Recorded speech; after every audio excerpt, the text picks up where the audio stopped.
जैसा प्रभु ने कहा उसके अनुसार हमें शीघ्र आगे बढ़ना चाहिए। तभी तो हम दिन के मध्य के पहले वहां पहुंचकर उस दिव्य दृश्य के साक्षी बन सकेंगे। और आशा है कि माता मणिकर्णिका की कथा सुनाकर मैं भ्राता को विवाह के दूसरे संकल्प के बारे में समझा सकूंगा, जिससे वो विवाह के लिए अवश्य तैयार हो जाएंगे। जय गणेश जय गणेश जय गणेश देवा, माता जकी पार्वती पिता महादेवा। जय गणेश जय गणेश जय गणेश। यात्रा का एक पड़ाव पूरा हुआ तो इन्हें काशी से बाहर आना चाहिए था, किंतु ये तो कहीं और जा रहे हैं। शांत हो जाओ।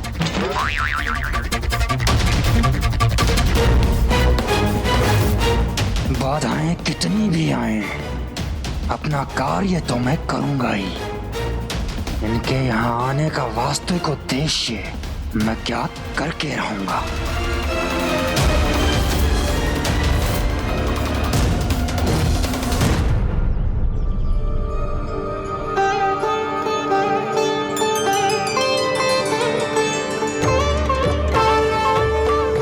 भ्राता, अभी दिन का मध्य भी नहीं हुआ है और वो देखिए, हम माँ मणिकर्णिका घाट पर पहुँच भी गए।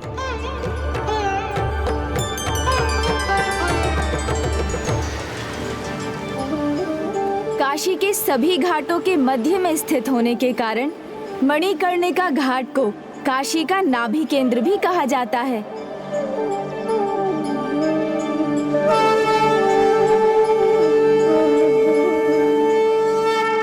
हाँ अनुज गणेश, यहाँ माता मणिकर्णिका के निकट दिव्यता के बढ़ने का एक अद्भुत आभास हो रहा है मुझे। भ्राता, काशी जैसे अत्यंत पावन धाम में भी यदि कोई सर्वाधिक पावन स्थान है तो वो यही है, क्योंकि यही वो स्थान है जहाँ श्री हरि नारायण के चक्र के प्रयोग के उपरांत माता सती की मणि जड़ित करने का यहाँ आकर गिरी थी।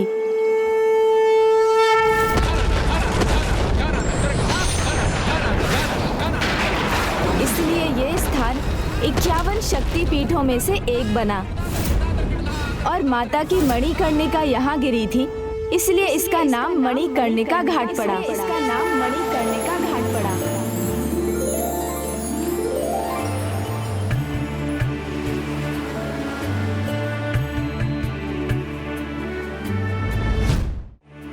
यहाँ माँ विशालाक्षी के रूप में माता की पूजा होती है। प्रणाम माता। प्रणाम माता।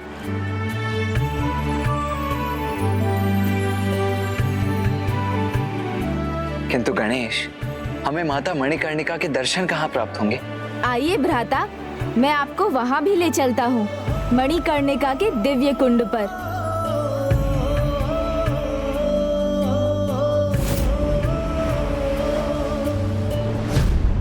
वो देखिए भ्राता, वो रही माता मणिकर्णिका, स्वर्ण सिंहासन पर विराजमान, जिनके मस्तक पर महादेव के समान तीसरा नेत्र है, जिनके तन में स्फटिक के समान शुभ्र कांति है, माणिक्य के समान जिनके तरल लाल होंठ हैं, जिनके जूड़े में मोगरे के पुष्पों का गजरा है और वस्त्र श्वेत हैं, और जो स्वयं स्फटिक के समान ही है। माता मणिकर्णिका और कोई नहीं, स्वयं अपने अन्य शाश्वत रूप में माता आदि शक्ति ही है।